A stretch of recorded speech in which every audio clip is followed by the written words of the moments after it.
Though we have all traveled many uncertain roads, we have always recognized something wasn't right. We searched high and low, yet our paths had never intersected. Our desire to seek truth, then to speak true, has brought us all together. That thing of ours is rooted in truth, because truth is the only unshakable foundation. In the greatest book, it states in John 8:32, "For ye shall know the truth, and the truth shall make you free." Truth is a powerful force. It is the foundation on which all great achievements are built, and the bedrock of trust and respect in any relationship. When we are rooted in truth, we can be confident that our decisions and actions are grounded in reality rather than in speculation or wishful thinking. The pursuit of truth is not always easy. It requires courage, perseverance, and a willingness to face uncomfortable facts. But in the end, the truth is always worth it. It allows us to make better decisions, to build stronger relationships, and to create a more just and equitable world. From politics and world events to entertainment and pop culture, we've got you covered. We'll explore our history and the stories that matter to uncover the truth that lies at the heart of each one. With our fingers on the pulse of the news cycle, we'll provide the insights and analysis you need to stay informed and engaged. As we stay rooted in truth and let the truth guide us in all that we do, let us be willing to listen, to learn, and seek out the facts, even when they challenge our own assumption or belief. Let us never forget that the pursuit of truth is not just an individual endeavor, but a collective one. Only by working together With honesty and integrity, can we build a better future for ourselves And for generations to come. This is That Thing of Ours. How's it going, everybody? Thank you for joining us today on this Thursday, 19th of December, 2024. I'd like to thank each and every one of you for joining us on Facebook. Oh, we have YouTube back. Twitch, X, Rumble, and Pill.net. And if you haven't already, please take a minute and give us that virtual hug. If you're over on Rumble or YouTube, hit that thumbs up. If you're over on pill.net, take that red pill. If you're over on X, smash that heart. And if you're on Facebook, you have like 7 choices. So clickety click away. Click away, everybody. We know you love pushing buttons. Go ahead and do that for us. We truly appreciate it. All right, so it's pre-Friday, as per who was that? Was that Chachi? Yeah. Or Friday Eve. Yes, it's Friday Eve. I say Friday Eve all the time. You do. You do. It's my favorite thing to say. Yo, F Clan, what's going on, man? F. Clint in the house. Got Chachi Hey, in the Chachi. house. Got Mike There's in Mike. the house. What's going on, Mike? There's Aaron. Hey, Aaron, what's going on, man? There's Dawn. Hey, Dawn. People showing up all over the place. Mm-hmm. There's a little lunker down there. Don't forget her. That was what I said. Oh. Dawn. That's it. Carol says hello. So hello, Hi, Carol. Hi, Carol. They're going to work. Oh, yeah, it's Thursday. They work late on Thursday. Well, it's some people's Mondays, but it's our Thursday. So, yeah. Good luck. Exactly. So, what do we got going on? There's a lot going on. Are you ready? Yeah, I know. I am ready. I'm waiting on you. Okay. Can you read that, please? Here in a second. Crime is now illegal again in Commiefornia, much to Gruesome Newsom's dismay. Ready? Yes. Well, starting today, criminals will be facing harsher punishments, including people convicted of smash and grab thefts. KCON News reporter Cara Finstrom is live outside of the Westfield Topanga Mall with more on how this could help businesses. Cara, good morning. Good morning. Well, this mall has been targeted by those thieves a number of times. This is a concern that a lot of Californians had, frustrated with these kind of crimes, and also with drug dealers pushing fentanyl when they overwhelmingly pass the measure. Take a look.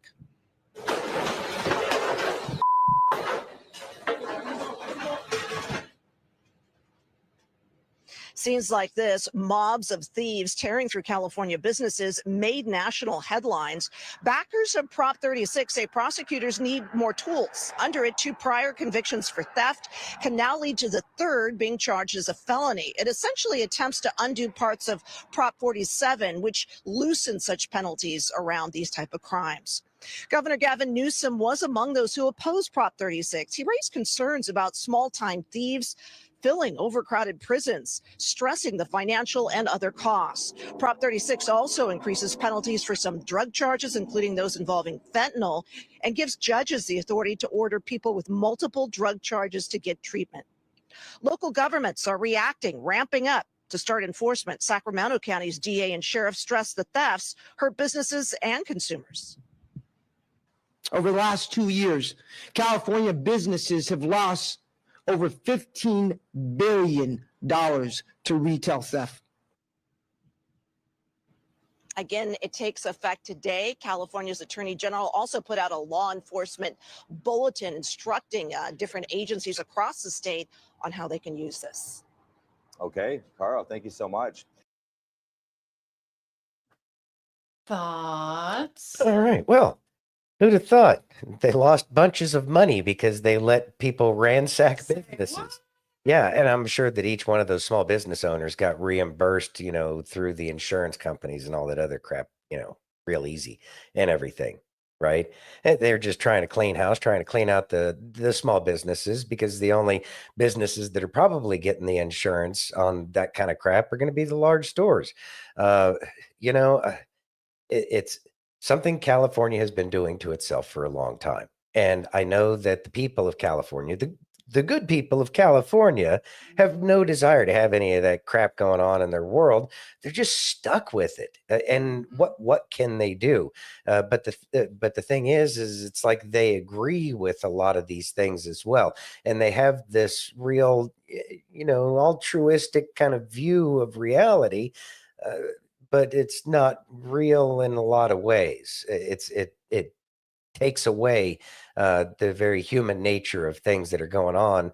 And so California has had its own pendulum swing off to the ridiculous side, and now it's going to swing back. It just won't swing back as far as, places, we'll just say down, deep south, it'd swing real far out there.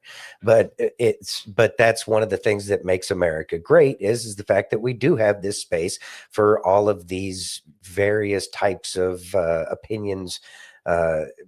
We just need places like California to, kind of pick up with the program here, because we got a lot of hard work to do. I know. Well, we're going to stick with California for a couple more videos. You ready? Yes, ma'am. Can you read that, please? Plandemic 2.0. Gruesome Newsom declares state of emergency over the bird flu. Ready? Yes. Leo. Guess what we just found out during the break, Leo? You ready for this, Logan? You guys ready for this, audience? Here we go. CBS News Los Angeles. Governor of California, Gavin Newsom, declares state of emergency over bird flu. Oh, my gosh. Calling it a proactive action. A proactive action. Here we go, people. Here we go. Let's go to the... Thoughts? Yeah. This is something that we've been kind of expecting. As a matter of fact, I just saw an article a little bit earlier about the World Health Organization. They're really pushing this, talking about Disease X still. There's a very real possibility that they are planning something nefarious as a little surprise for President Trump if all of their other attempts to usurp the power of the United States, if all those fail, then I'm going to say that that they'll probably drop something, and it wouldn't surprise me. So make sure you got the things that you want. It's not anything that wouldn't surprise us. We understand that they don't like losing. They're sore losers.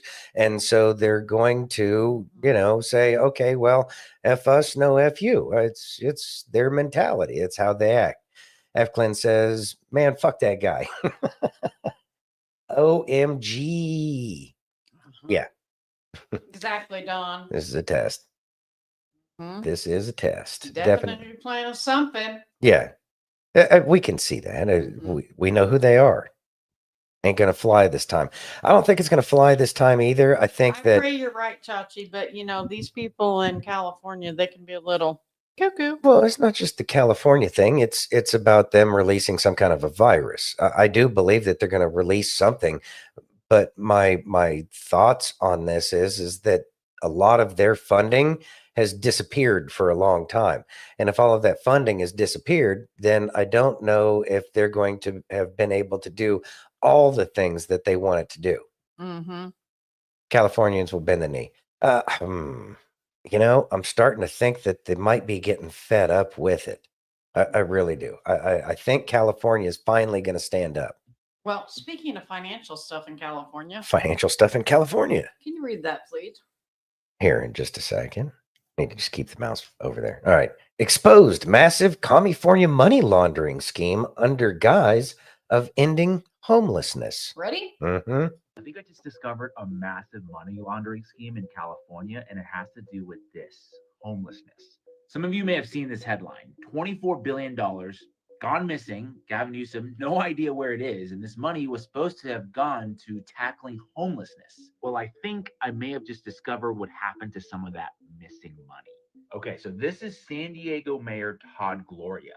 He's been on quite the rampage in the last couple years, making all kinds of public housing deals. Except when you look into it, none of these projects make any sense.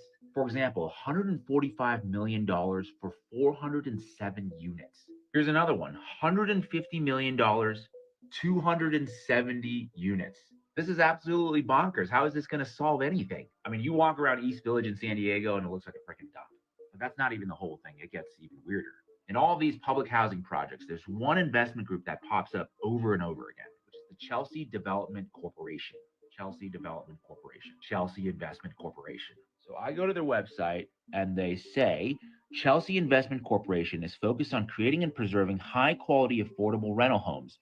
We take special pride in our ability to structure creative financing solutions that result in the development of award-winning housing that complements the surrounding neighborhood. And then I dig a little bit deeper and we find out that the Chelsea Investment Group is an investment fund that is based in the Cayman Islands. These are definitely the guys that you want to get involved with. But their HQ is in California, 6339 Paseo del Lago, Carlsbad, California, 92011. Now it gets even sketchier. 6339 Paseo del Lago in Carlsbad is owned by this company called 13th and Broadway CICLP. 13th and Broadway CICLP is basically a shell company that's been formed by the Chelsea Investment Corporation. Let's go back to this property report. Okay, so if you go back to the transaction history, you'll see that in October 2016, this headquarters, this building was sold for $3 million, $3.15 million. But in November of 2023, it's now worth $68.7 million. How does this make any sense? 2016, it was worth $3 million. Now it's worth $68 million. Then you look at the lender, it is the Housing Authority of San Diego. San Diego Housing Authority is not a bank, but it's certainly acting as a bank right now. $68.7 million to some investment group based in the Cayman Islands. Tell me this doesn't look like money laundering. I don't know. There's definitely some smoke here. None of this makes any sense. There's definitely, allegedly, I think these two are up to something shady. That's all I can say. Allegedly. Thoughts? Surprise. There's like corrupt politicians and stuff. They always create the problems, but they have the solution kind of already in play before the problems start coming about. And this is something that they've done since, well, forever. It's not just these people specifically. It's just the process, the pattern that they use to kind of screw everybody else over when they especially use the government to do those kinds of plans. It's good business to have something sold before you can actually purchase it. That way you don't have to carry an inventory. Yeah, that's great. But these people are using the government, and that's where the real problem is. It's of course tied back to the Caymans, where you can't really find out, who, owns what and stuff like that. But they're allowed to persist in these kinds of things because of the people that they have connections with, and they also have some kind of cover. But the thing is that the cover is kind of getting pulled away from everything that they've been doing. This is creating much more awareness. And I think that I know that there's a lot of skepticism that the people of California actually say enough is enough. But I think it'll be one of the last ones on the back end of everything. I think as everybody else else wakes up, in the nation overall. And as people start to believe in the positive things that are happening when President Trump takes office, that's going to wake up a lot of people. And then eventually the people of California come around. They'll be slow, but it'll happen. They just got to go through more pain. But then again, they've been the epitome of "we know better than you" kind of mentality. They've drugged the entire nation along, even with just like automobile emissions regulations, in which case it starts out for good, but then, like everything else governmental, it ends up getting corrupted. Chachi says, California probably getting pinched and cheating elections. I'm sure the sting will get them too. I believe so. I believe that'll happen. It's going to be interesting. There's going to be a lot of elections coming up here real quick. Like, I believe that. You ready for some Kelly? yes. Let's listen. All right. About it like this. So I'm reading through the book of Exodus, but have you ever thought about it like this? So I'm reading through the book of Exodus last night. The story of God using Moses to set the Israelites free. And just like you, I know that story. We've read it like a million times. But there was something that God kept saying over and over and over that just didn't quite feel right. Oh, what was it that God said? So glad you asked. God kept telling Moses to tell the people, I'm the God of Abraham, Isaac, and Jacob. That doesn't strike you as odd? Why in the world would he say, I'm the God of Abraham, Isaac, and Jacob? Wouldn't it make like way more sense to say the God of Abraham, Isaac, and Israel? I mean, you remember Jacob, right? The deceiver, the dude who straight up stole his brother's blessing, then runs away, and then has a wrestling match with God, who then changes his name to Israel. Jacob means deceiver. Israel means prince with God. In terms that you and I can relate to, Jacob would be associated with his old life. Israel would be associated with his new life. Before the radical encounter with God, Jacob, deceiver. After radical encounter with God, Israel, prince with God. So now with all that in mind, when God is handing out his credentials, in my opinion, he should be the God of Abraham, Isaac, and Israel, because that makes sense. Why would he pick to use the name Jacob? Well, I'll tell you why. Because when he says, I'm the God of Abraham, Isaac, and Jacob, he's telling us something. I'm not just the God of those who have it all figured out. I'm the God of those who don't, too. I mean, come on, let's be real. How many times have you felt unworthy to be used by God? Like you've messed up too many times. What you've done has just put you too far out there. God may be able to use a lot of people, but not me.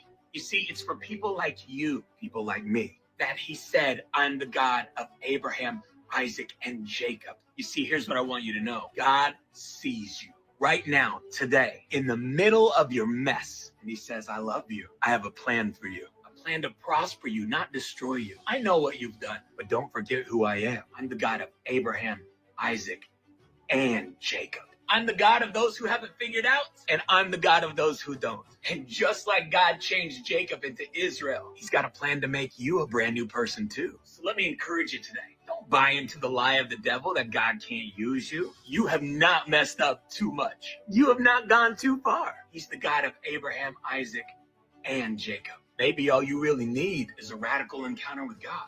Oh, how do you do that? In James 4, my Bible says, if we will draw near to him, he will draw near to us. Let God know you're ready today. You're ready to enter into the greatest relationship of all time. You're ready for him to move you from Jacob to Israel. It's as easy as believing in your heart, letting him know with the words of your mouth that he is your savior, and you change your mind and change your direction. I mean, you just gave your life to Jesus. You used to live for the world, and now you live for his word. So act accordingly. That's called repentance. And until next time, think about that for a minute.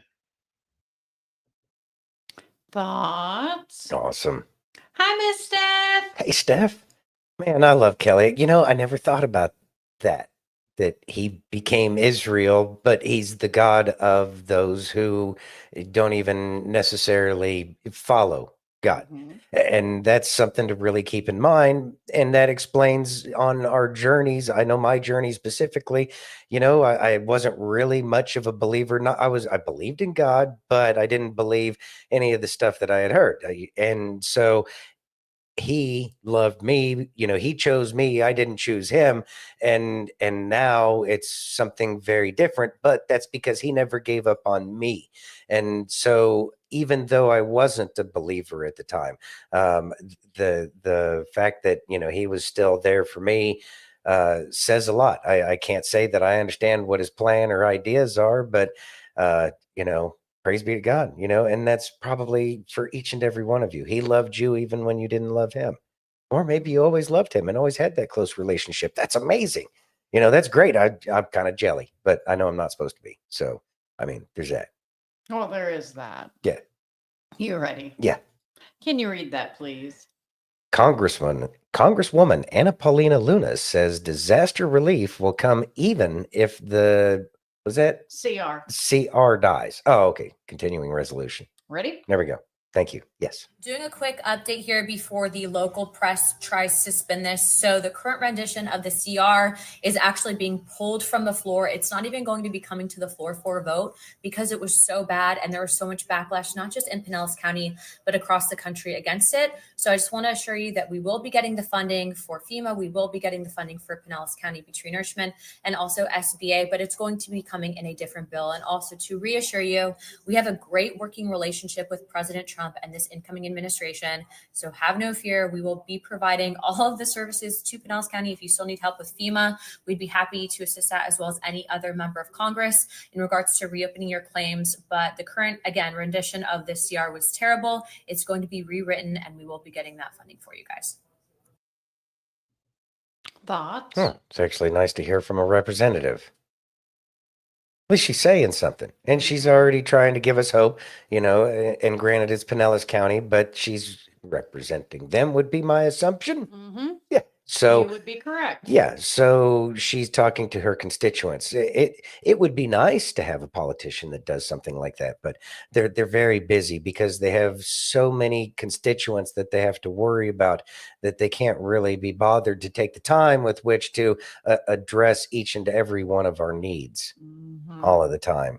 Yeah. Some Congress people do, but apparently not all of them, because I know that I haven't really gotten any good information, but very busy. Busy. So busy. Yeah. Are you ready? Yeah. Can you read that, please? Elon Musk apparently killed the Kremnibus. Ready? Yeah. We're told right now in the past 30 or 40 minutes here that they might try to pull this interim spending bill off the floor and maybe just go with a clean bill. Unclear what that means for disaster assistance. Here's what happened. A post on X by Elon Musk sent shockwaves through the Capitol. House Republicans were trying to see if they have enough votes to pass the spending bill in the next hour or two. Musk posted that anyone who votes yes should lose their office in 2 years, and lawmakers are scrambling. Tweets from Musk, has that complicated this? Well, I think that there's always a lot of interest in what's happening up here, and this is more than interest. They're telling people if they vote yes, they should be voted out. The social media world is a part of our politics, and I think members have to expect that. There'll be a lot of hard votes in the next couple of years. A member of the House Republican leadership told Fox that Musk is not helping. The lawmaker added that Musk has bigger fish to fry than picking a fight with House Republicans. One source said the bill is now bleeding support from the GOP. When asked how many Democrats the GOP needs to pass the bill, a senior aide replied, quote, a lot. Lawmakers who had hurricanes devastate their districts are torn.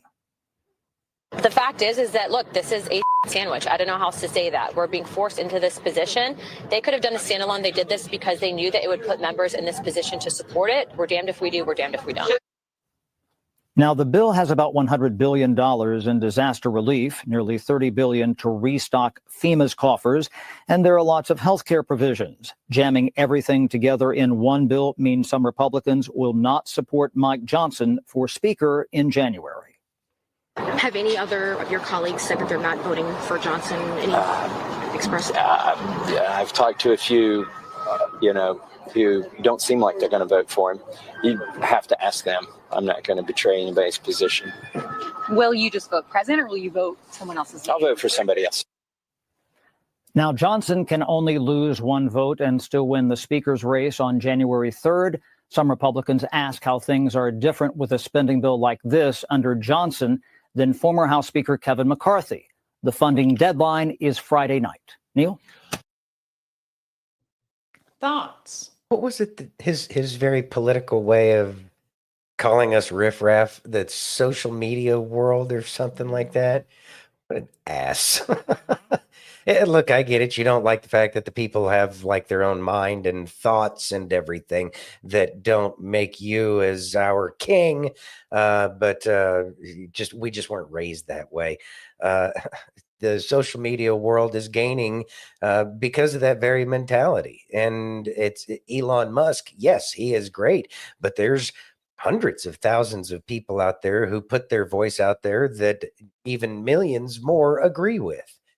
Thing is it's all having to change. And then Aaron was showing us something about 166 page No, document. it's 116. 116 page, but still, yeah, it's something worth looking. Obviously they're starting to listen. Somebody's starting to hear something. It's not that 9-inch tall stack of papers that nobody's going to have time to read. And it sounds like the politicians are picking up on the scent that the people aren't very happy and that they're going to have to change something. Now, does that mean that they're going to vote for whatever is in our best interest at this point in time? I'm going to say probably not. But they do have their own little games that they're playing for the teams that they're playing for, whoever that is. I think we all wished we kind of knew. Again, if they wore those NASCAR style jackets, I think we'd all be happier. Right? Aaron says, right? God forbid their supposed employers can openly discuss one 1,547 page bill and dig into it. Exactly. Yeah, people. My need mouse time is to read. being weird. Is it really? Yeah. What's going on? I don't know. Are you ready? Yeah. Can you read that, please? Steve Bannon calls out Mike Johnson for using farmers. Oh, geez. What? Farmers as human shields. Ready? All right. I guess I'm going to have to start wearing glasses. Yes. Whatever. Your BS is not sellable. Well, Vivek, I only have one thing, and it's the emergency for the farmers, the national security. Don't use the farmers. Don't pimp them out. It's terrible. They haven't had a bill in 2 years. It's terrible. They're left hung at the dry. It's terrible to small banks. I got that. And we got to figure out something. Hey, I think you can wait for 60 or 90 days. You strung them out this long. They're part of the permanent capital structure. Maybe not there, maybe not some of the things. I think that at least to keep the money flowing, the stuff in FEMA, that's Biden holding it back to make it harder for Trump. You don't have to step in with $100 billion. That doesn't need $100 billion does not need to be done for the next 30 days. It just does not. And you're hiding behind those people like a coward. You're using them as a human shield. The farmers are a human shield. The little banks that lent to them are human shields. The people that devastated in Carolina, you see these videos every day. My sister's all over me every day. These people in Carolina. Thoughts? Hey, Esto. Thanks for joining us. Let's see. There's one phrase you say every evening. I need to start wearing glasses. Hey, Michelle. What? That's right. Remind him, guys, that he says that every night.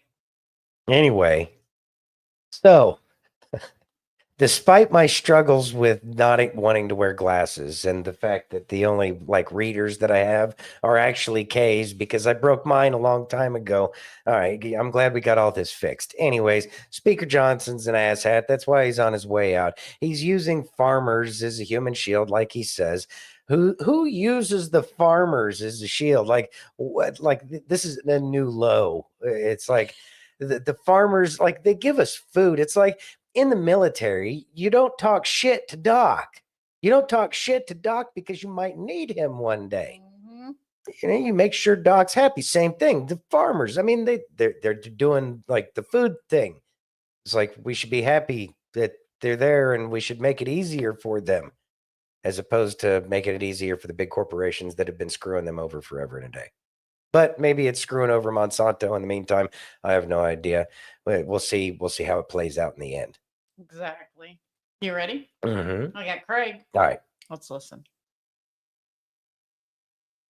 Greater is he. If you're in Christ, greater is he that is within you and he that is in this world. No matter what you face, there is a God in heaven. And that's why God is the main character of this story.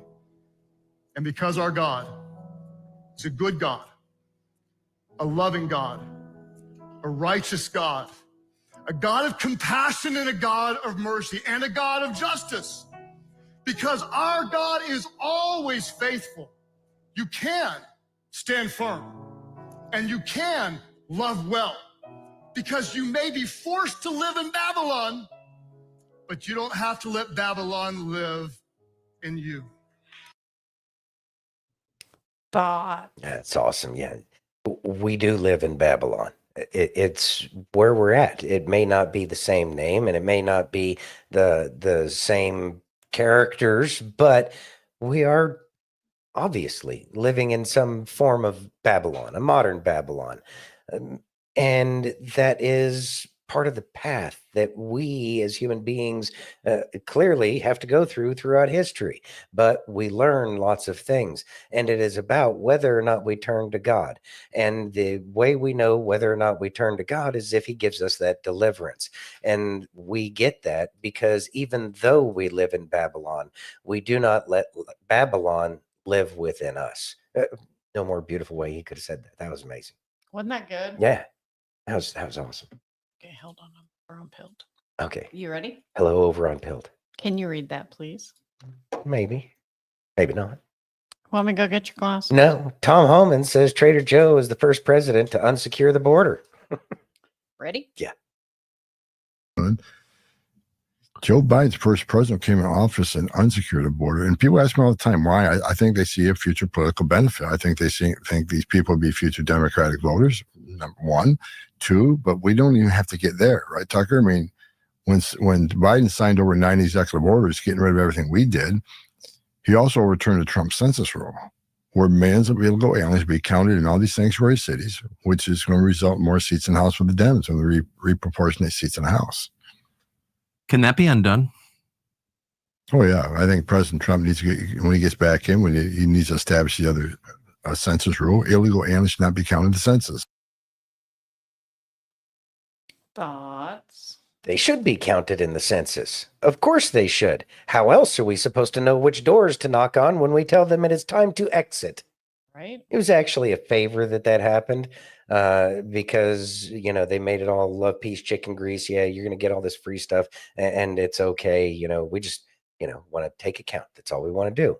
Yeah, it's no different. It's going to be used against them the way the Democrats wanted to use firearms registration against everybody. Mm-hmm. Oh, these people have firearms. We know where they live. Well, I mean, it's a boomerang. It's a different style of boomerang, but that's what's going to be happening. Should they be counted in terms of whether or not a city-state gets some kind of voting rights? No, not at all. And that should be, truly, understood. It's the Democrats have been trying to bring in illegal aliens because they bring in Democratic voters. This has been very apparent. Look at where a high percentage of the illegal aliens are and look at what the voting record is for those places. There is a correlation there. Is it a causation? I'm going to say yeah, but that's my own personal opinion. But does it necessarily mean causation? No. It's just they happen to go to the polling locations and have a list of paper that tells them which ones to vote for. But that's just, rumors I've heard. Right? Mm-hmm. You ready? Mm-hmm. Can you read that, please? Tom Homan extends his winning streak, this time against CNN. Ready? Mm-hmm. And you said that everyone, though, is on the table if they are here in the country illegally. As you know, there's a lot of mixed status households in the United States. Do you plan to take both parents into custody if there are minor children in the house? If you're in the country illegally and you got to order deportation, we're going to arrest you, we're going to detain you, we're going to remove you. If they have a U.S. citizen child, if they chose after they come to the country illegally and chose after been ordered removed to have a U.S. citizen child and think, okay, the court order doesn't mean anything anymore, the removal order doesn't mean anything anymore, then what kind of message we send into the whole world? Go ahead and cross the border illegally, which is a crime. Ignore a judge's order of deportation, but have a baby, and you're fine. If we do that, then shut down the immigration court because the orders don't mean anything anymore, and take the border patrol off the border. We can't send a message to the whole world that you can violate laws of this country and not leave as required by judge and have a U.S. citizen child. You're okay. That child can stay. They can stay with a relative. They can stay with the other parent, or they can take them with them. We don't deport U.S. citizens, but they put themselves in the position. We didn't. Oh, CNN's going to use that against him. I can tell you that right now. But where he's coming from makes a lot of sense. It's you came here illegally, and if even though you have a child here, does not grant you automatic citizenship. Take your kid with you and go If you want, take your child with you. He gave other options. You can leave them with other American citizen family members that are here, if that's what you choose. And here's how it will probably work on the backside is they come through and then they go ahead and apply to be citizens through the front door, and then they will be, maybe depending upon how they acted, stuff like that while they were here, give them the grant to come back into the United States. I think that's probably how that one's going to end up, but they're definitely going to say this is, oh, he's separating families, whatever. But the good news is he's saying it directly on CNN. So the people who actually heard that are actually getting it straight from him, which is something very different than what CNN used to do is they would just take clips of these people talking, wherever else. So it's the truth is on CNN. Again, people on CNN are getting red pilled whether they like it or not. The chick's a dude. Yeah, he's kind of strong jaw and stuff. Yeah. I say that too, Glenn. Pesto, I agree. Kind of looked odd. It's just, strong facial features. Yeah. How about some Justin? Yeah. Okay. Never settle. Never settle with yourself. In your younger years, you was in competition. You was in competition with yourself. You was in competition for a spouse. You was in competition for a job. You was in competition for a career. You was always in competition. And you got your spouse. You've had kids and you've settled into a life.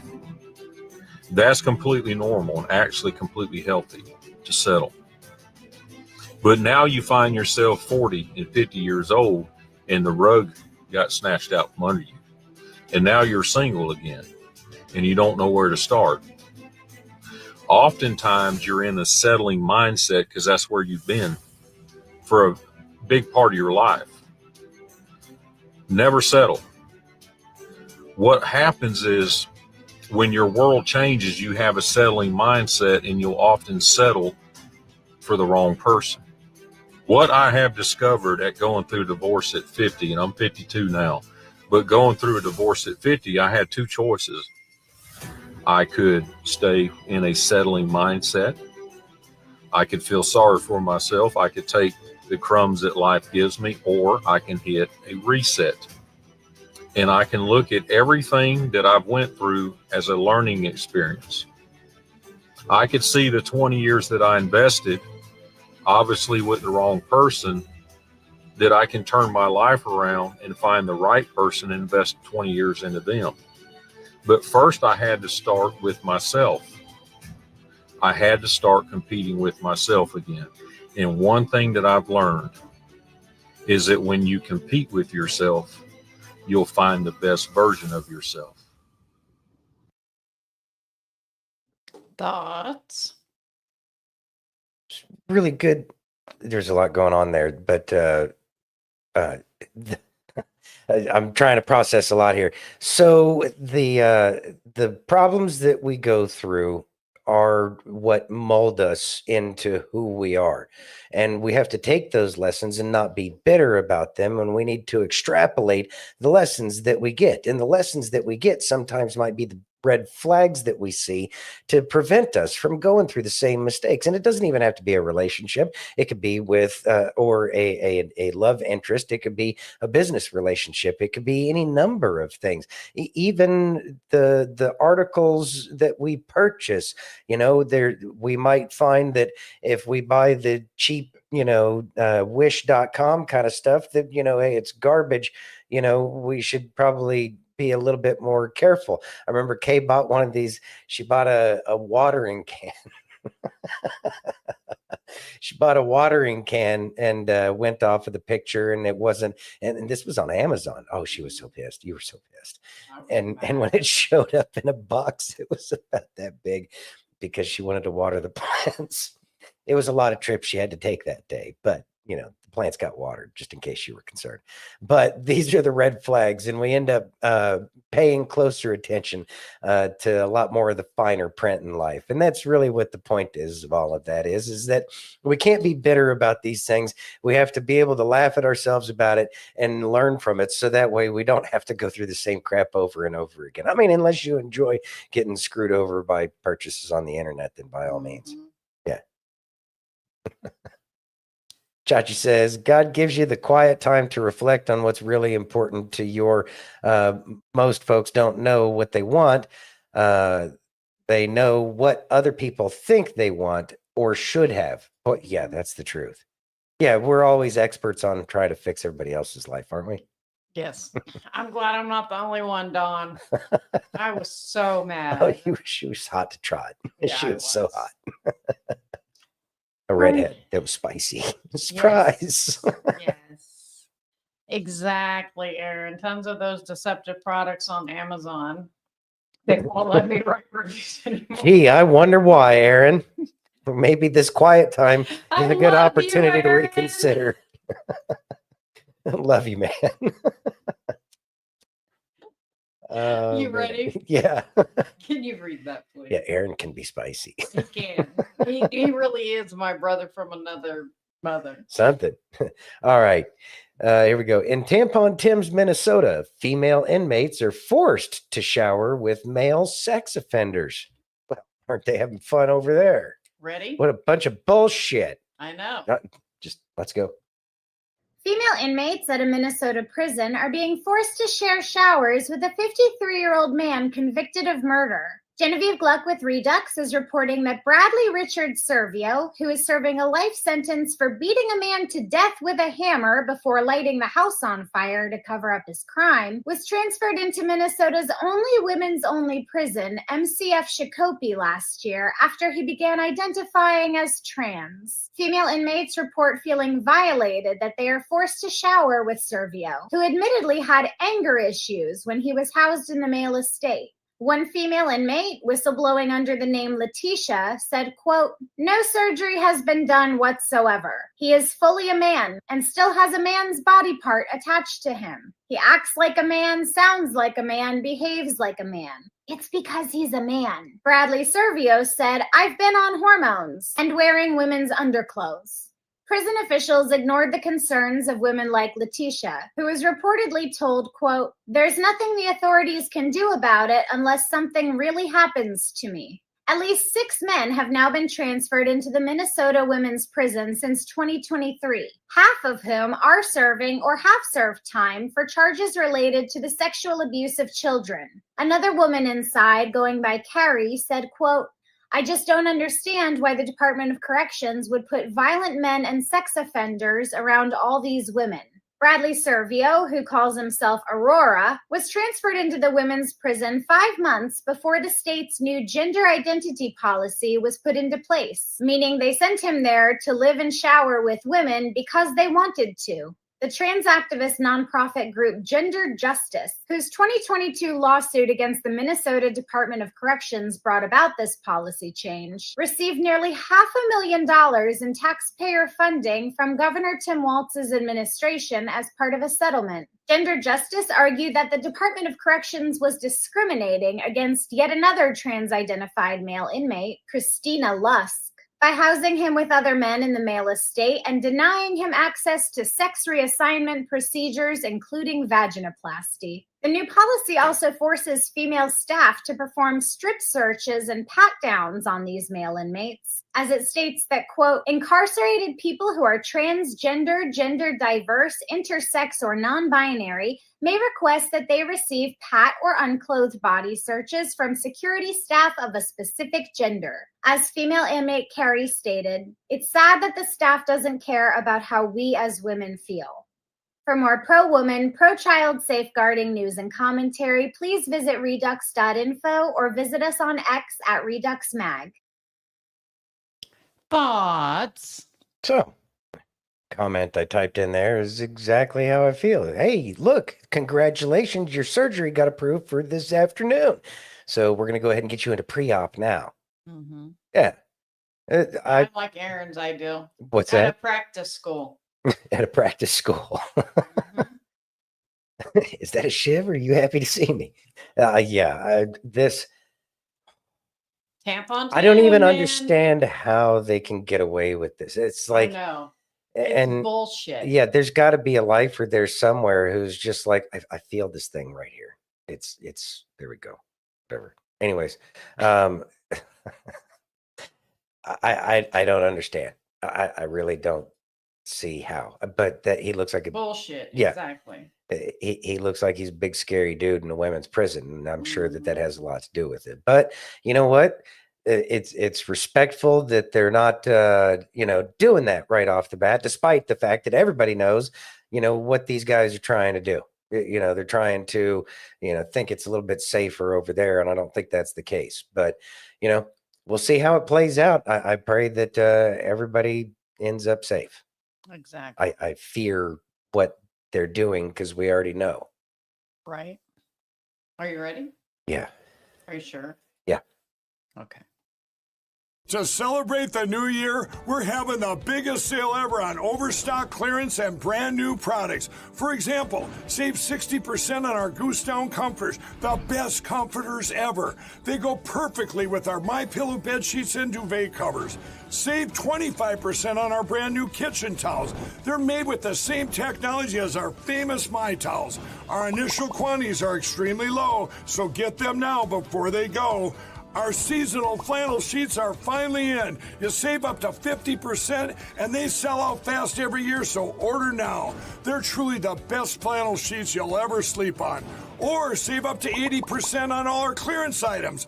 And this is where it gets even better. For a limited time, your entire order ships absolutely free. So go to MyPillow.com or call the number on your screen. Use that promo code to get deep discounts on all MyPillow products. And for a limited time, your order ships absolutely free. All right.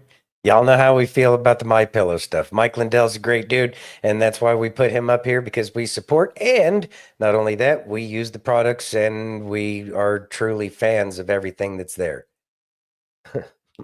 She wants everything. Yeah, I get it. Use promo code DTOO. Yeah. So if you're in the market for some new sheets or towels, I know that I wish we were in the market for some new flannel sheets because it's about that time. Anyways, that would be amazing. But you know what? For you, if you're in the market for it right now, go to mypillow.com/DTOO.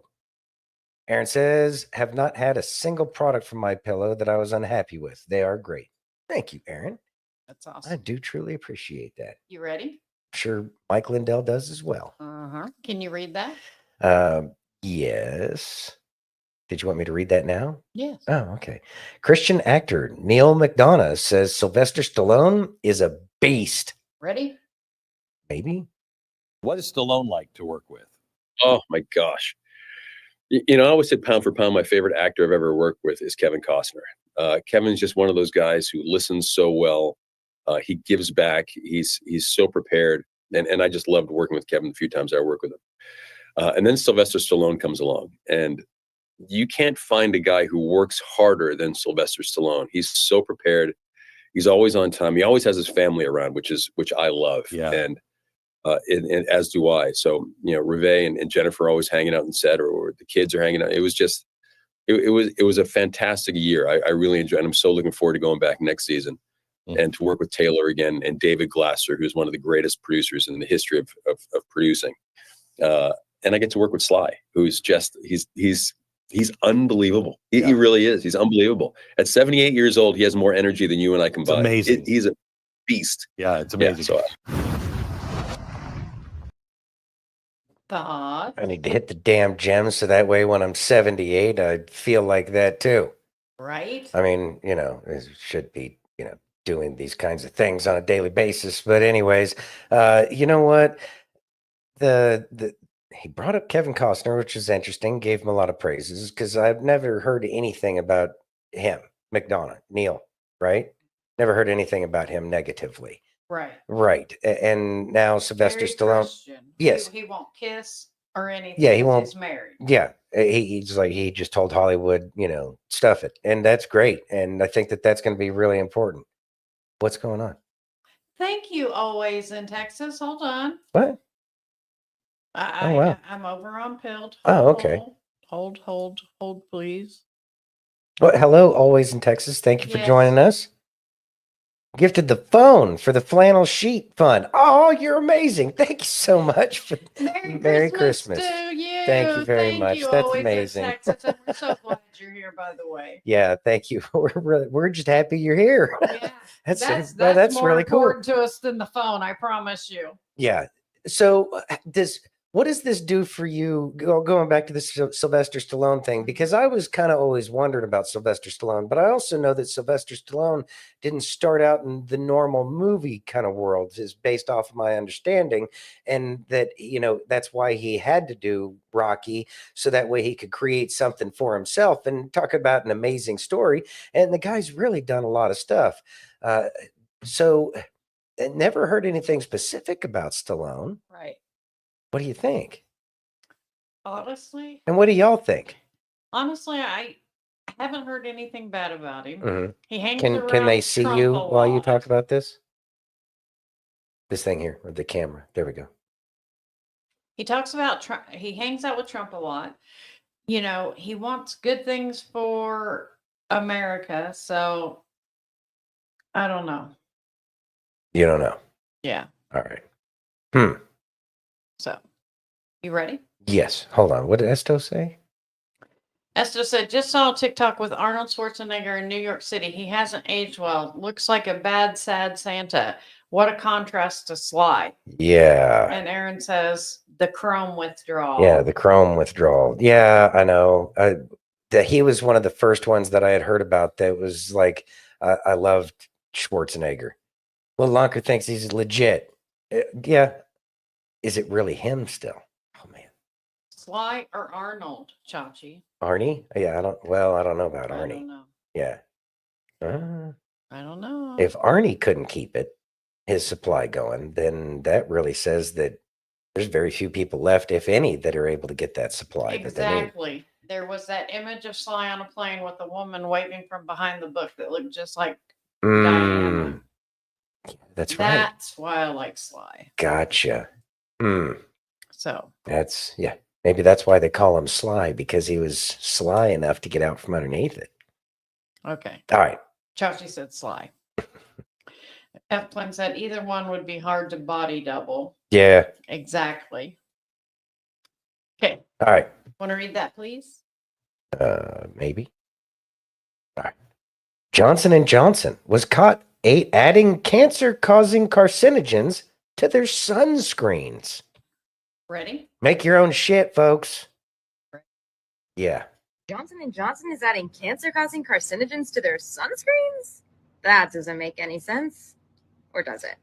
Let's take a look. Directly from the J&J website, they are doing a voluntary recall of Neutrogena and Aveeno sunscreen products due to the presence of benzene. According to the CDC, it is a chemical that is colorless, odorless, and highly flammable. What is it used to make? Lubricants, rubbers, dyes, detergents, drugs, and pesticides. And according to the American Cancer Society, benzene is known to cause cancer, specifically leukemia and other cancers of blood. So, Johnny boy, why are you adding it to our sunscreens? Well, if you look at their revenues, they have $81.6 billion in revenue, and only $14 billion of that is from consumer-facing products like Neutrogena and Aveeno. But the rest of all of this is from their pharmaceuticals and medical devices. And apparently, their growth is primarily led by its pharmaceutical business, specifically their sales of Imbruvica and Darzalex. But what does Imbruvica do? You guessed it. Treats leukemia. That's weird. That's suspicious. Thoughts? Touche, F. Clan. F. Clan said, as opposed to non-cancer causing carcinogens, I guess. Perfect. Perfect. I know. Excellent's amazing. And I'm sure that that's the only product that they have. We have the off-brand little swabs, don't we? The what? The off-brand cotton swabs. Q-tip, throw it away. No. Q-tip, throw it. Really? Yeah. Yeah. We probably shouldn't buy something from them. Just saying. I highly doubt that it's just that one thing that they have problems with. I know. You really do have to make everything. I don't know how we're going to make cotton swabs. I know. Guess I'm just going to have to start washing them. The laundry soap is amazing, though. Our homemade laundry soap is absolutely amazing. It is. The homemade laundry soap it's You better. should make your The own clothes are cleaner. They smell better. Yeah. They look better. Yeah. It's really good. Yeah. Surprise, all those extra chemicals don't actually do the stuff that you want it to do. Huh. Weird. Who'd have thought? Oh, baby powder. Yes, they did get in trouble for They the did get baby in powder. trouble for the baby powder. That's right. I forgot about that. Thank you, Chachi. Aaron says there are silicone ear cleaners that remove the wax as opposed to pushing most of it further into your ear. Yeah, and there's also candles and all sorts of weird stuff. I look, man. Yes, I do use Plus, peroxide. got to use the Q-tips to clean off all sorts of stuff. I do use peroxide. If you put a little peroxide in your ear, it bubbles up and cleans it all out. It is a funky feeling. It is it's just. But it works. And these are your ear care tips from that thing of ours. Can we move on, please? Yeah. Can you read that, please? Flashback. Billy Graham to Richard Nixon. This stranglehold has got to be broken. Ready? Please. We think, it's unfortunate, but this has happened to the Jews. It happened in Spain. It's happened in Germany. It's happening, and now it's going to happen in America. If these people don't start behaving, it may be they have a death wish. That's been the problems with our Jewish friends for centuries. Well, they've always been, through the Bible at least, God's timepiece, and He has judged them from generation to generation, and yet used them, and they've kept their identity. You see, the Bible makes a distinction, Mr. President, between two groups of Jews. One is called the synagogue of Satan. There's two different kinds. And those people, in the latter days, it's called the remnant of God's people, which will be Jewish people. And then there's the synagogue of Satan. And nearly all of your religious deceptions in the latter days, what the Bible speaks, latter days could be 1,000 years, what they call the synagogue of Satan. In other words, they are energized by a supernatural power called the devil. This is what the Bible teaches, whether you believe it or don't believe it. This is the biblical teaching, and this is what I believe. And I believe that they have a strange brilliance about them. They're smart. And they are energized, in my judgment, by a supernatural power. Well, also they do something else. They're not smart. And you see, of course, Hitler didn't. They had a stranglehold on Germany, on the banking of Germany, on everything in Germany, and the media. They had the whole thing, you see. But he went about it wrong. But this stranglehold has got to be broken, or this country is going to go down the drain. Yes, sir. I can't ever say it. But I believe it. Nobody gets elected the second time. You might be able to do something. Whether we like it or not, everybody thinks of you as conservative, and then when you lean a little bit in that direction toward the sociological thing is the big thing. What's that? It's all right in that direction. You have to, or the whole thing will be closed to you. I don't care how conservative. I'm sure I'm more conservative than you are. At least you told me that one time, and I think that's true. But I have to lean a little bit. I go and I keep friends with Mr. Rosenthal at the New York Times and people of that sort, And not all the Jews, but a lot of the Jews are great friends of mine. They swarm around me and they're friendly to me because they know that I'm friendly to Israel. But they don't know how I really feel about what they're doing to this country, and I have no power, no way to handle them. But I would stand up if under proper circumstances. Thoughts? Do y'all ever wonder why things stay classified for so long?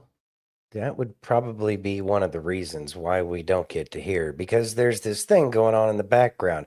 And the way the media is you can't have a conversation about these kinds of things that Billy Graham was talking about back then.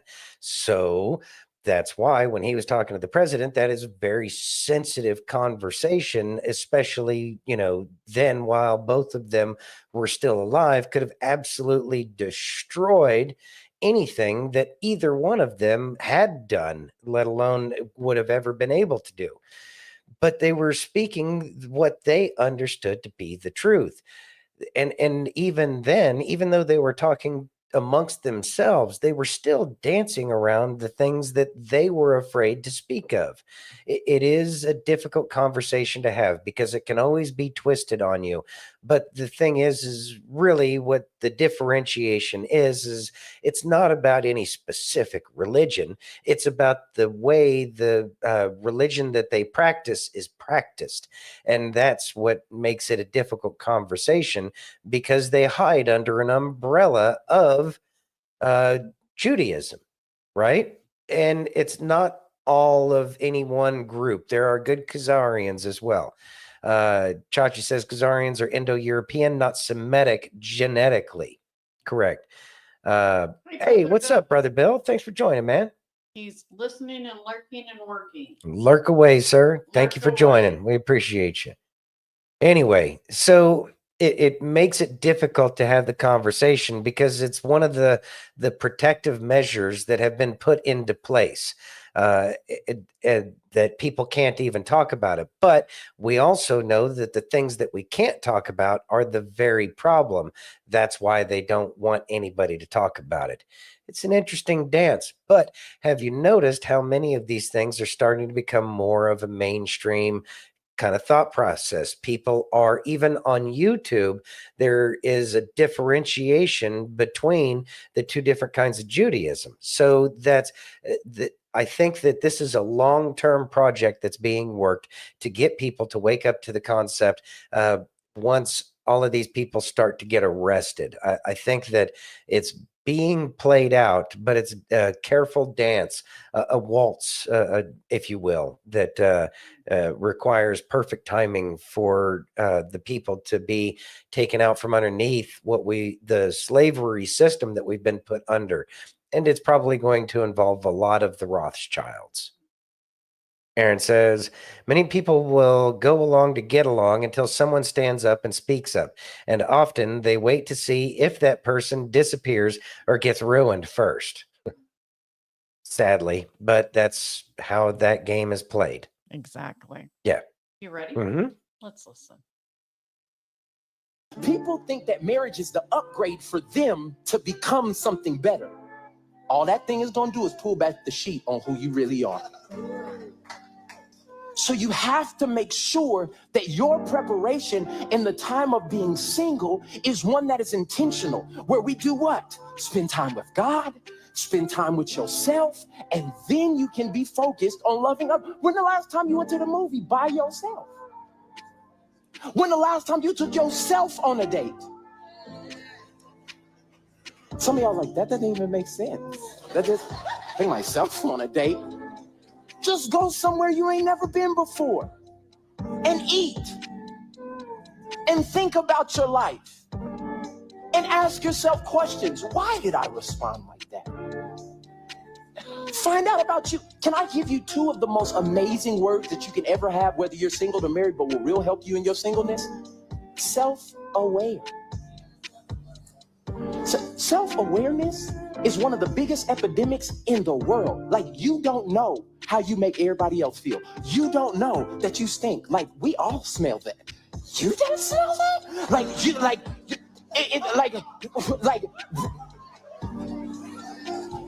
you ain't even there. Like, he was here, wasn't he? Like, we can smell you. You live with that. The same way we can smell you in the natural, that's what gossip smells like in the spirit. We can smell your bad character. We get to see your fruit drop. And it's bitter. Like, You gotta become self-aware in your singleness so that you know what you're bringing to the marriage. Thoughts? All right. This is something that's difficult for all of us, and that is getting comfortable with yourself.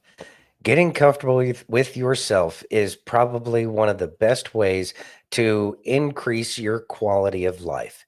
We have to understand what we are to ourselves. It's like you get a new car, right? You want to find out, how it brakes, how it accelerates, where's the corners of your car, so that way you can maneuver it properly without having to, spend all the time worrying about whether or not you're parking. I mean, it's like you want to learn that piece of equipment. Well, we have to do the same thing with ourselves. We have to go within and we have to spend that time with ourselves.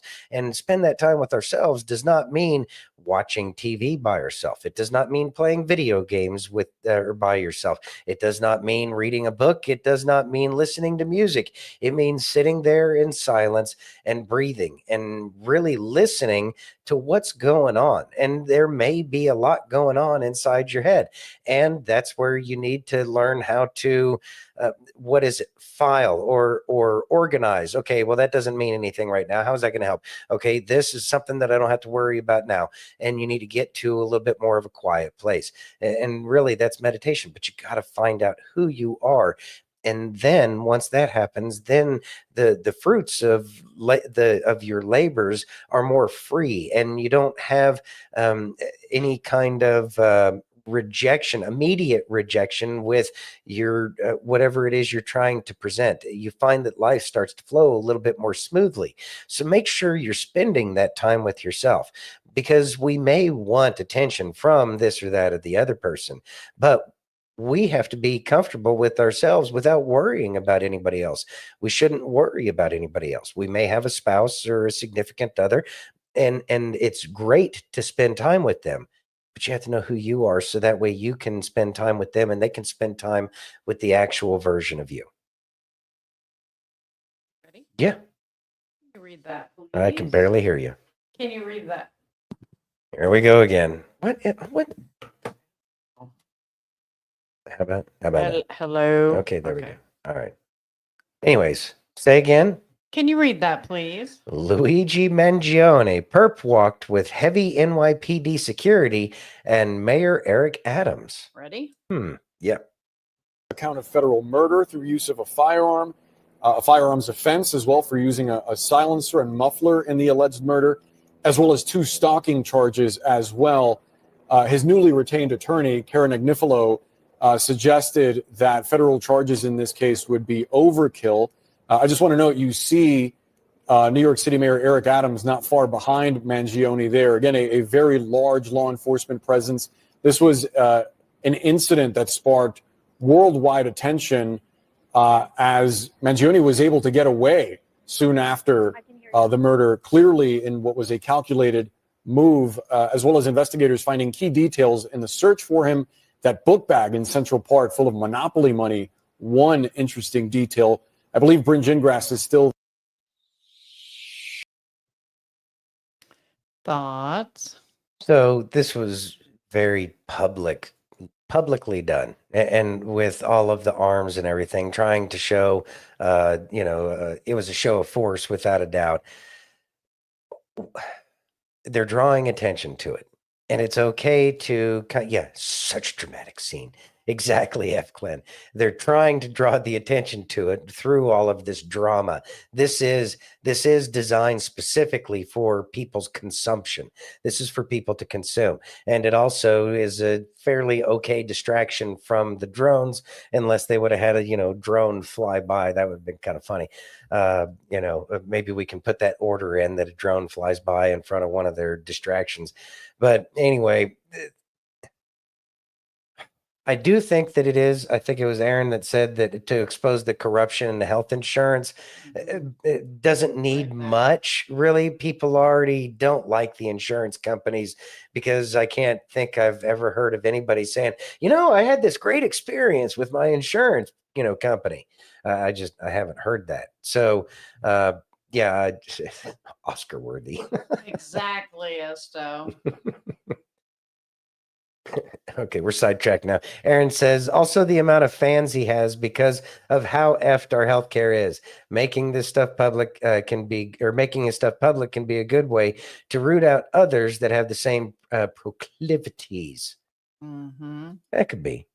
They're definitely getting information. There's no doubt about that.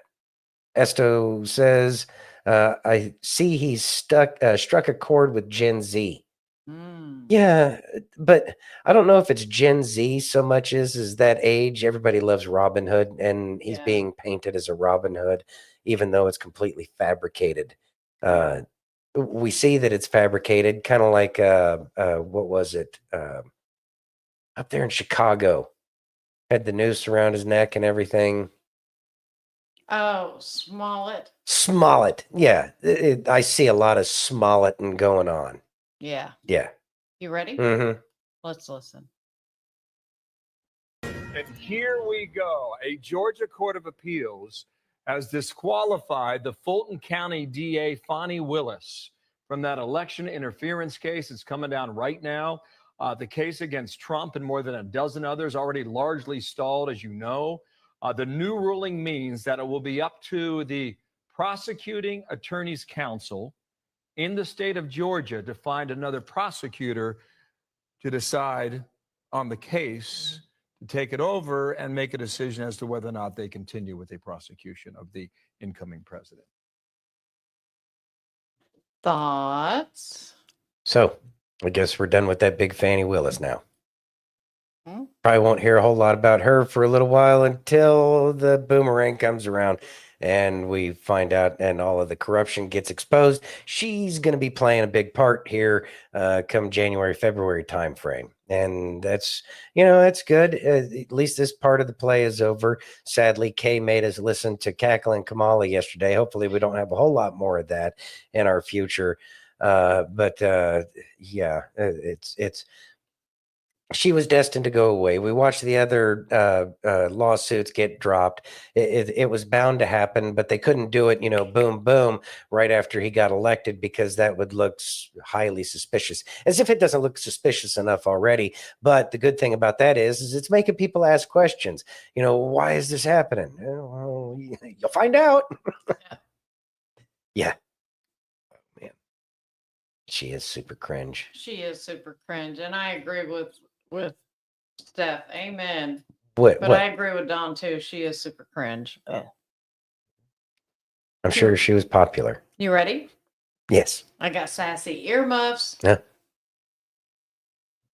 Breaking news. TikTok might be saved. Supreme Court agrees to hear the arguments over the TikTok ban on January 10th. So yay, there's a chance. Now everything else. Donald Trump is suing everybody. Yay. If you're taking requests, I vote for the view. Liz Cheney's probably going to go to jail. Also yay. Cheney in chains, the irony. Joe Biden says the drones are not nefarious while looking like the most nefarious motherfucker alive. He looks like he's about to rob your granny's garage. So far, they've been a bird, a plane, a fucking star, not real at all, and now they're contracted drones. Eat hell because you're lying. Next, googly eyes are everywhere in Oregon. If you think that's bad, you should see my kitchen appliances. Tag life of an uncle. The country's falling apart. This is what Joe Biden's worried about, because that's the priority. That and pardoning P3DOs. The country's a dumpster fire. Ketanji Brown's doing musical. Say hi to Whoopi Goldberger. She's been forced back into Broadway too. A mysterious artifact from China was found in Jerusalem. Mars headline, this is how the world ends. Put it back. Just put it back. Cause no, you didn't. World's bad enough. Seal it up. Eternal spring. Maybe the fountain of youth. 106-year-old lady would beg to differ, as the secret is Fireball whiskey. I agree with her. That nursing home is lit. Yeah!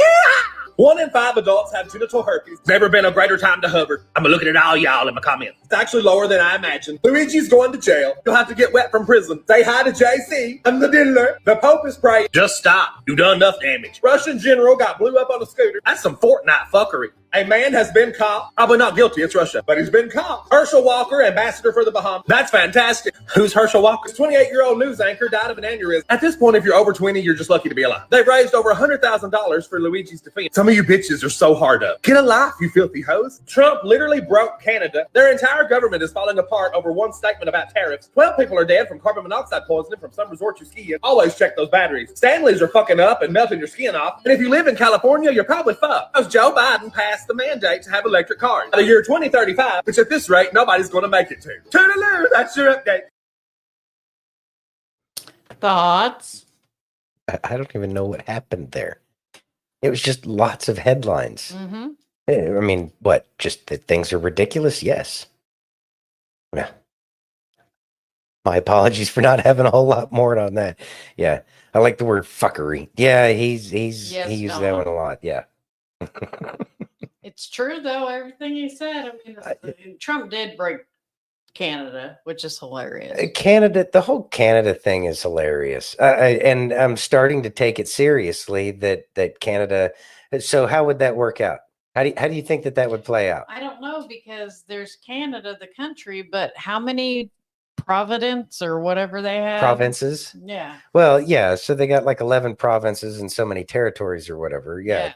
Each one of those could be a state. But what I was actually talking about is how would they actually become a part of the United States? I guess the only thing is reparations, war reparations for what the UK did to the United States. You know what? You don't deserve to have anything on this side. Declaring Monroe Doctrine, and so therefore Canada is ours. And since we have the real military, kiss our ass, do what you want, England, suck it. Anyways, make Canadian bacon American again. Mm-hmm. It's ham, you damn hosers. Esto says, could give Quebec to France. No, we don't want them over here. No. No, as a matter of fact, we just make them learn the imperial system and English. Yep. Nobody ever went to the moon off the metric system or the imperial system either, but I'm not talking about that right now. Yes. You ready? Yeah. So this is home. You ready? Okay. Okay, I'm videoing this, and this is one of those drones that everybody's talking about. Right there. And at first I thought it was the ghetto bird, but it's not. And it's loud. Oh my god, here we go. Here it is.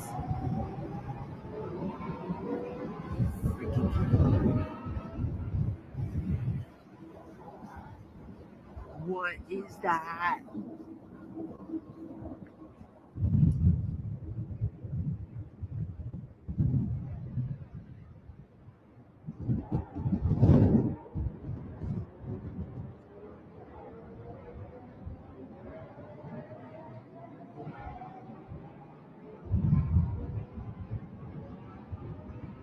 What's with the bullshit sound effects?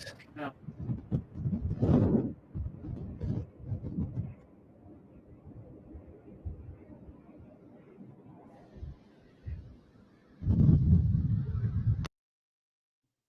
So they showed a lot of home there. I mean, yeah, it was a nice big panorama. I haven't heard anything or seen anything about this. Also, flying this drone so just like that's where the airport is and everything, and you think that there wouldn't be anything said about that. It does make sense. It looked very crystal clear and just I don't know. Looks like from Halo, the Space Marine ship. It did look something like that. It looked like something that was familiar. Originally, I thought it was like Boba Fett's little Hootis that he flew around in, but then it started flying off and taking that turn. And why would it fly perfect circles around this one person that happens to be videotaping? There's just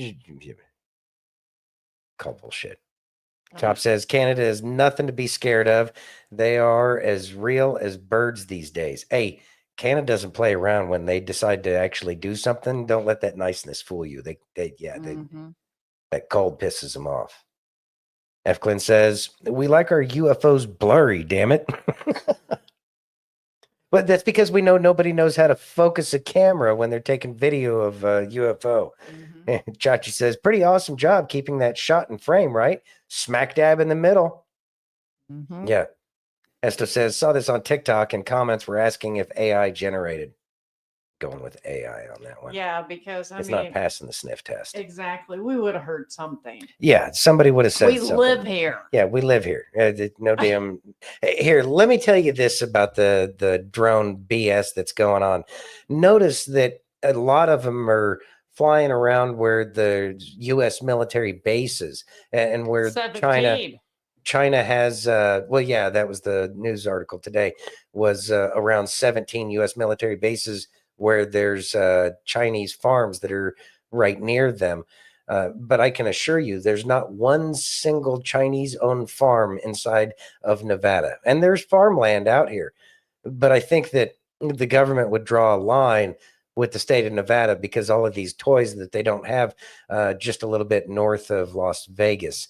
I think that that's the one place where the government is like, you can play your stupid games until we're done with it, but don't you dare come near something that people call Area 51. I just, 17 bases. I know.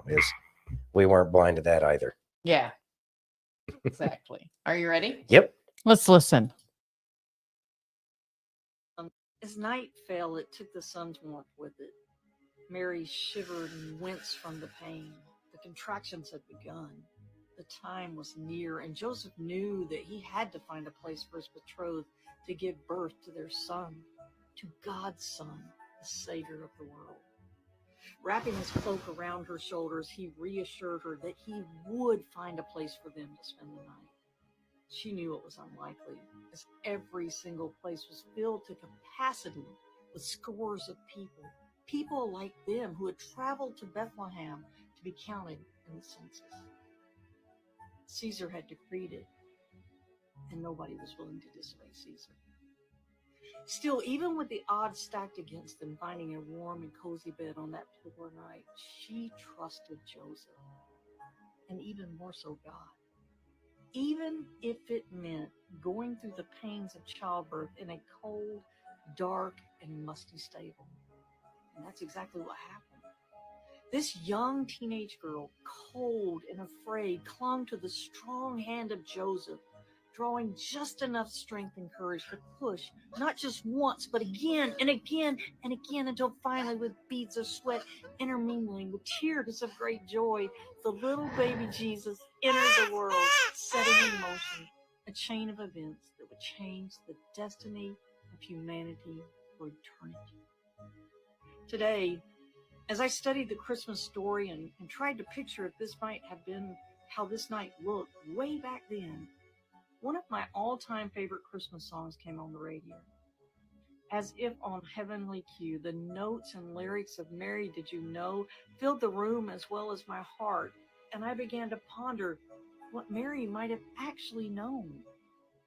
On that first night, as she held the baby Jesus, did she realize that these tiny little hands that were curled tightly around her fingers were the same hands that had actually formed humankind? Did she know that the small voice of her new little baby boy was the same mighty voice that had spoken the world into existence? Did she realize in the first hours of his earthly existence, as her lips brushed the tender newborn skin, that she was actually kissing the face of God? What I realized is that I don't have a clue as to what Mary knew on that night. Just the thought of kissing the face of God overwhelms me emotionally. No, I don't know what Mary knew that night, but I do know who she knew. She knew God, and that was all that really mattered. Then and now, that's all that really matters. That shall be my takeaway on this Christmas season. The realization that all we are asked to do is to believe in Him, to know Him, to have faith in Him, in His purpose and His will for our lives. To remember Mary and every other biblical champion whose experiences have paved the way, and apply those lessons and timeless truths to our own lives and paths. To recognize that we need not know everything in order to fulfill our purpose here on earth, but in knowing God, that we know everything we will ever need to know. Today, I take pause to thank Mary for her extraordinary belief and obedience. A scared teenager who could have never imagined the news the angel Gabriel delivered, that she herself will deliver a child, and that child would be the Messiah, the King of Kings, her Savior, and the Savior of everyone who lived and would ever live, including me and you. I thank Mary for not running away in fear, and for being a willing servant who trusted God and obeyed His call. And for never losing faith, even when things got tough. And as we all know, things did get tough.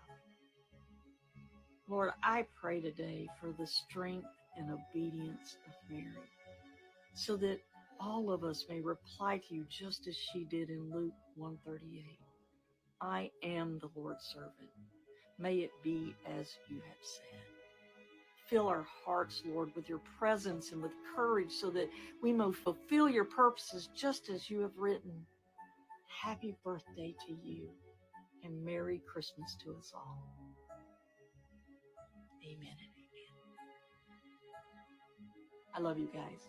Merry Christmas.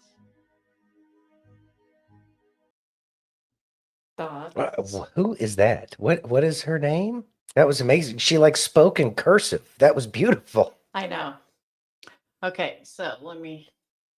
Just like there was so much going on there There's that her I name. felt like I can't read that. You know better. Okay. I'm gonna get it for you. Okay. Chill out. She's worth following. Hit the follow button there. What are you sharing it on the thing here? Yeah. Anyways, there we go. By Brenda GT. All right, there we go. Yeah, absolutely beautiful. Mm-hmm. Following. Thank you. Look, there it is. Faith and hope are what keep me going sometimes. Yeah. I got absolutely lost in the concept of what Mary was going through. How do you even comprehend that? I don't know. I think I thought about it once upon a time, but it means so much more now as you're older and you understand the gravity of life and all that's going on. It's like I felt like a sponge that couldn't absorb anymore after a certain point. I'm going to have to go back and watch that. That was something else. Esto says, what a beautiful message, like a deep, refreshing drink of water. Yeah. There's the yes. Yes. Now read it as one word. And this is the song. No. And this is the song she was talking about. And I'm not going to play it all. Okay. But yeah, because guidelines and all that other jazz. Just listen. Can we put the link to this up too?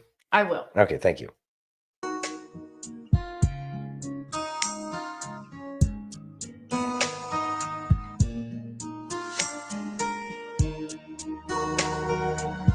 All right, so there's the link. It's on YouTube.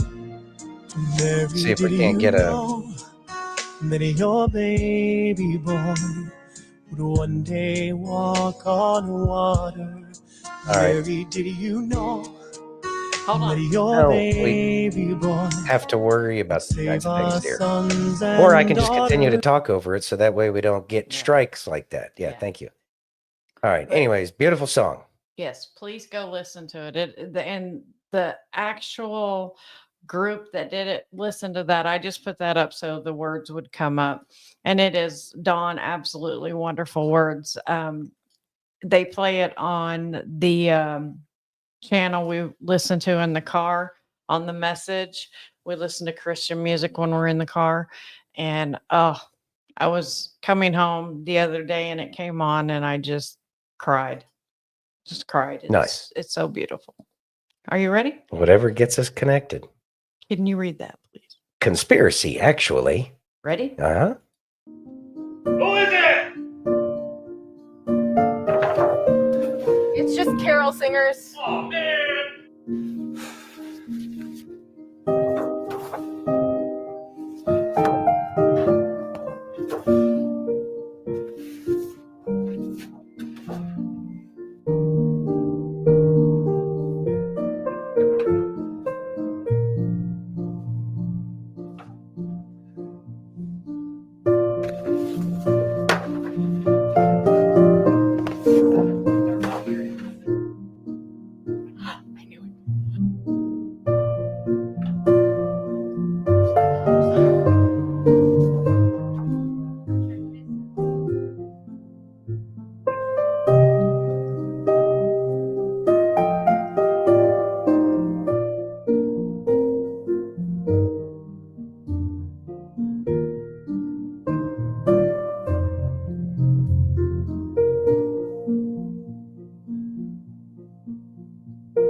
That's ridiculous. Okay, I know a bunch of y'all are listening. It was mildly amusing. It was a guy turning cards, talking about, Merry Christmas. I'll put it in Telegram. Yeah, she'll put it in Telegram, so that way y'all can catch it later if you want. Yeah. Anyways, so yeah, amusing. You're going caroling this year? Actually, that's LOL. Actually, it sounds like that'd be fun. Not that anybody wants me to, sing or anything. I think it'd be amazing. I think it'd be fun. We used to go caroling all the time when I was a kid. Yeah. Are you ready? Well, good for you, but I sound like a cat getting run over by a lawnmower. I won awards. I don't know. All right.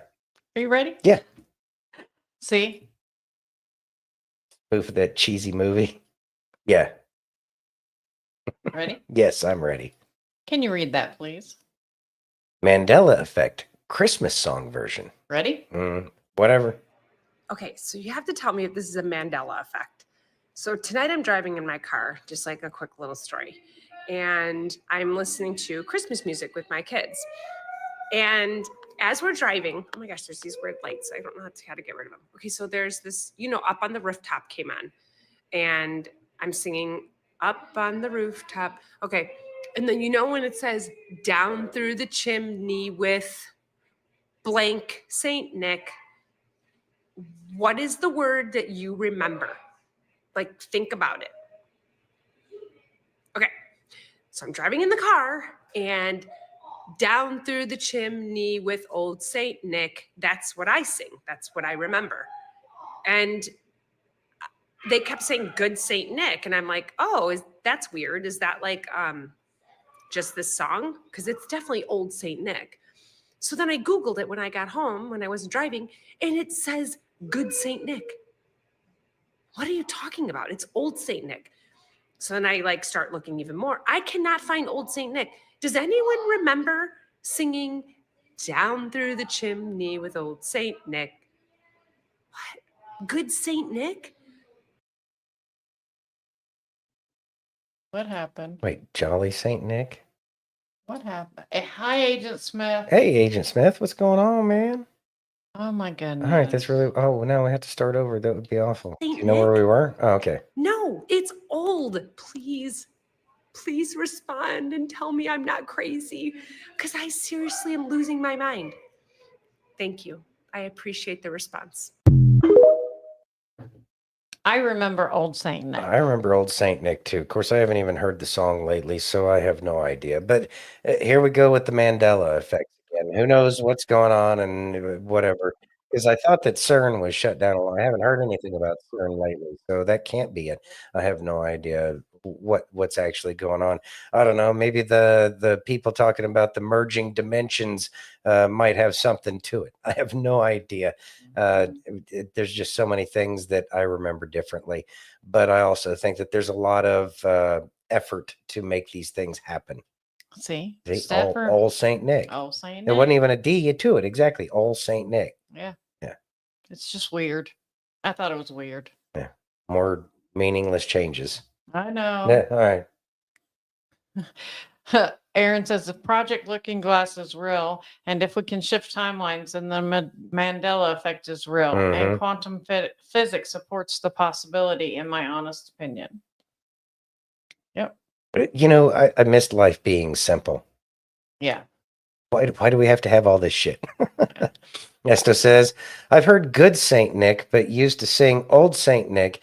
Sometimes the different verses have differences. That could be as well. And I think that, yeah, again, I haven't heard the song, so didn't do any research on this. So yeah, there's that.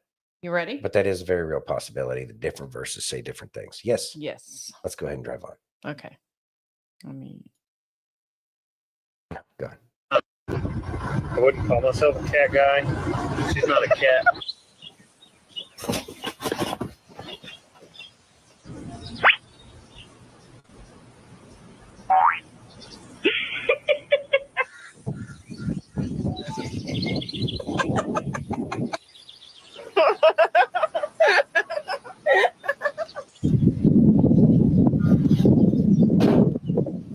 That's the range, kitty. I'm not a cat guy. Play with her, Misty. There you go. I totally what? I actually Wait.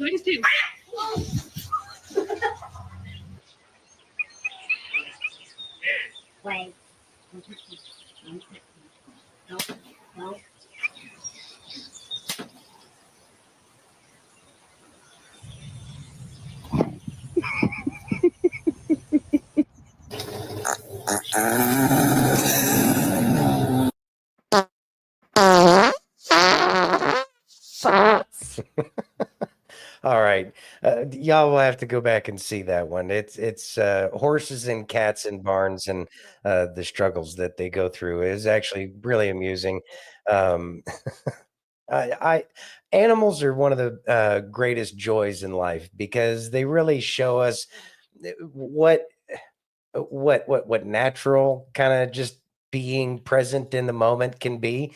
And so when these critters interact with each other, it can always be a good time. And I think that's one of the reasons why we have pets, because they bring us great joy. Animals are some of the greatest joys that we have. So also for this holiday season, make sure you're giving your pets some love, because they really do show us what unconditional love is, and we can truly enjoy and appreciate their presence.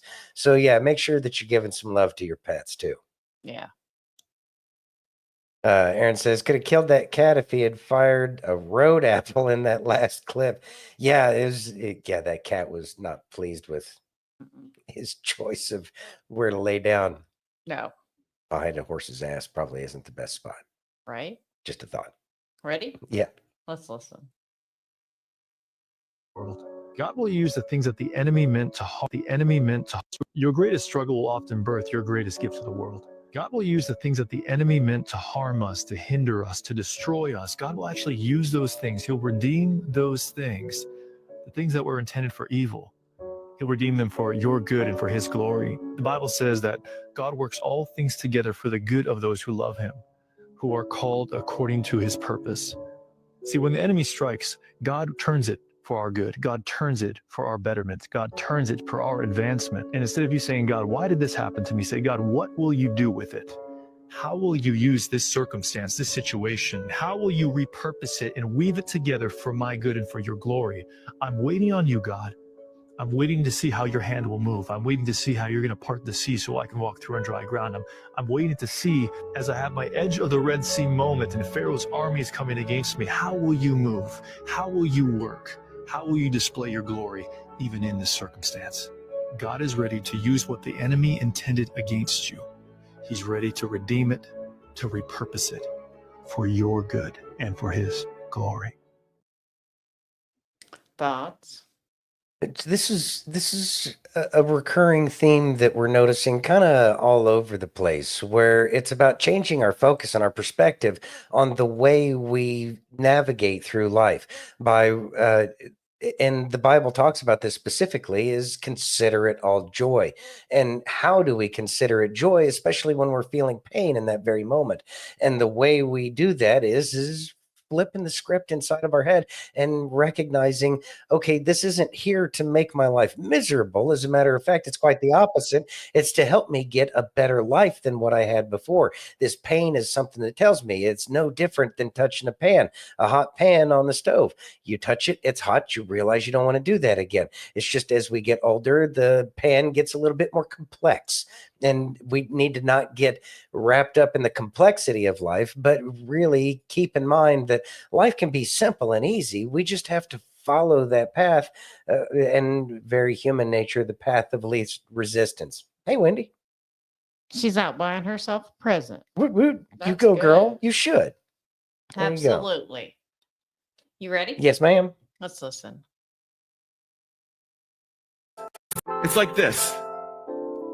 Our sin puts us in debt. And Jesus is both the right currency and the right amount to pay our debt. Because Jesus is human, this makes him able to pay for human sin, the right currency. But because he is God, this makes him able to cover all of human sin, the right amount.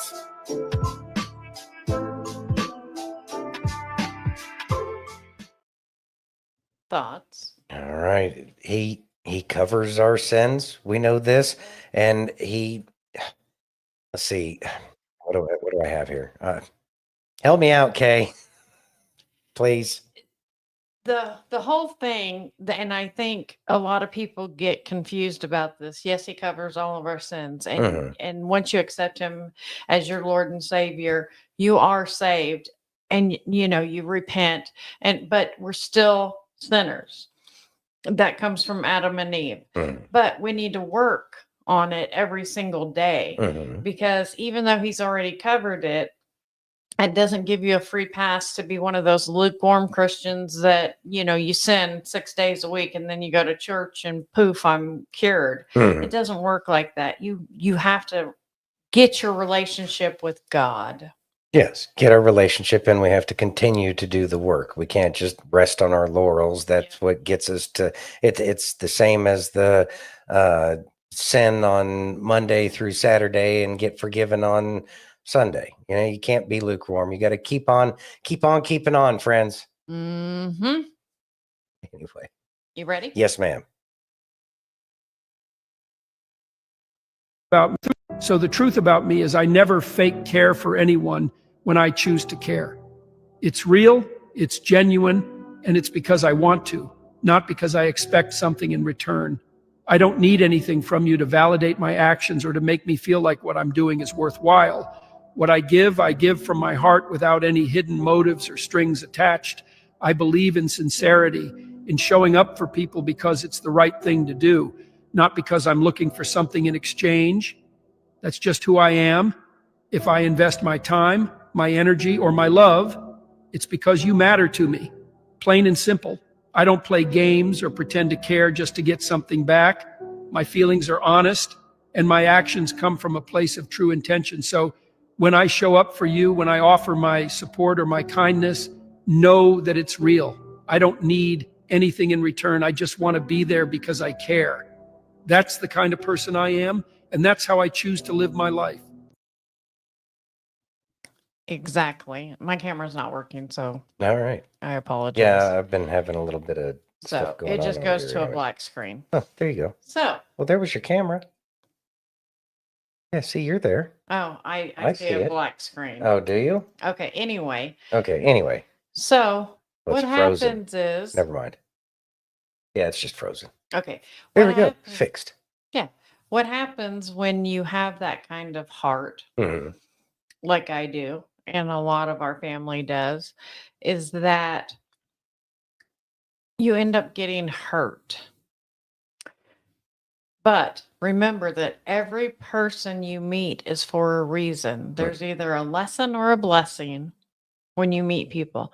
So don't let anything that happens to you when you have that caring heart, like I do, dissuade you from having that open, loving, joyful heart, because that's what you were meant to do. That's what you're meant to have. So tell the people that are important to you how important they are. Don't do it just once in a while. Just keep that caring heart and know that it's okay. I'm never going to change.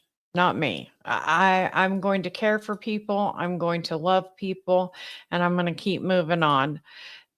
And I'm going to keep my heart in joy. And I'm going to tell the people who are important to me how much I love them. And I love each and every one of you. You guys are like family to me, and you all mean the world to me. Seasoning? Very well said. All right. He was talking about also in there the doing it because it's something that your heart is led to do. Do something good because you enjoy doing that. You can't like tell people how they should react. That's not how it works.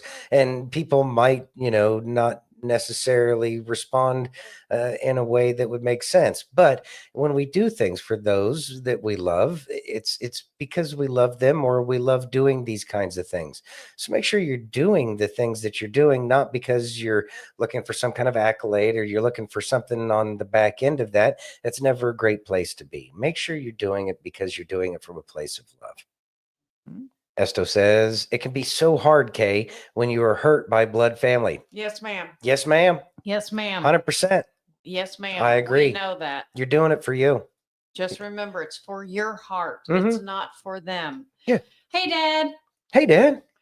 Um, It's for your heart. good night, Wendy. We're about to end it. Yeah, we we're love about you to- with all of our heart. Have a great night, Wendy.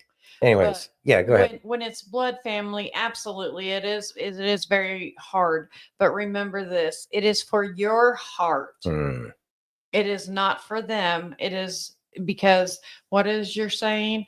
Acid. Which one? Acid does Oh. more for the. Acid does more to the vessel in which it's stored than on which it is poured. There you go. You got it. I don't know. So, yeah, I Silly know. girl. But just know it does hurt. But remember to pray consistently about it and get that forgiveness and then let it go and let him take care of it, because it is so important for your well-being, Yeah. not theirs. Yeah, it's make sure you're always coming from a place of love and don't have any ill feelings towards anybody because they don't respond the way you don't want them to. You know, it's just remember you're expressing that love. Absolutely. Yeah. And remember that what the two most important commandments are. Hold on, we got some comments here. Love the Lord your God I with will. all your heart, all your mind, and all your soul, and love your neighbor as you love yourself. yourself. Yes. Love. It's all about love. There you go. Chop says discernment is knowing what struggles God gave you to make you stronger and what ones he gave to make you humble. Beautifully said. Amen, Chops. Amen, Chops. That was Amen. beautifully said. That was beautifully said. Yes, 100%. All right. So I think that we're calling this night here about now, huh? Yeah. All right. It was Well, a pretty light news day, and I tried to get some more happy, good things in there. Yeah. So it'll still be there tomorrow when we can talk about it. And yeah, we only did one fake drone over Paradise, Nevada. By the way, what you saw was Paradise. yeah, that was was the Paradise. strip. Yeah, she was taking the picture from Paradise. Yeah. Anyways, we truly appreciate each and every one of you showing up. We'll see y'all at that time tomorrow, 7 p.m. Eastern, 4 p.m. Pacific on Facebook, YouTube, Twitch, X, Rumble, and pill.net. And if you haven't already, please take a minute and give us that virtual hug. If you're over on Rumble or YouTube, hit that thumbs up. If you're over on pill.net, take that red pill. If you're over on X, smash that heart. And if you're on Facebook, you have like 7 choices. And we know you like to push buttons because you're our family. All right, everybody. We love you all. Have a great night. Be safe, and God bless each and every one of you.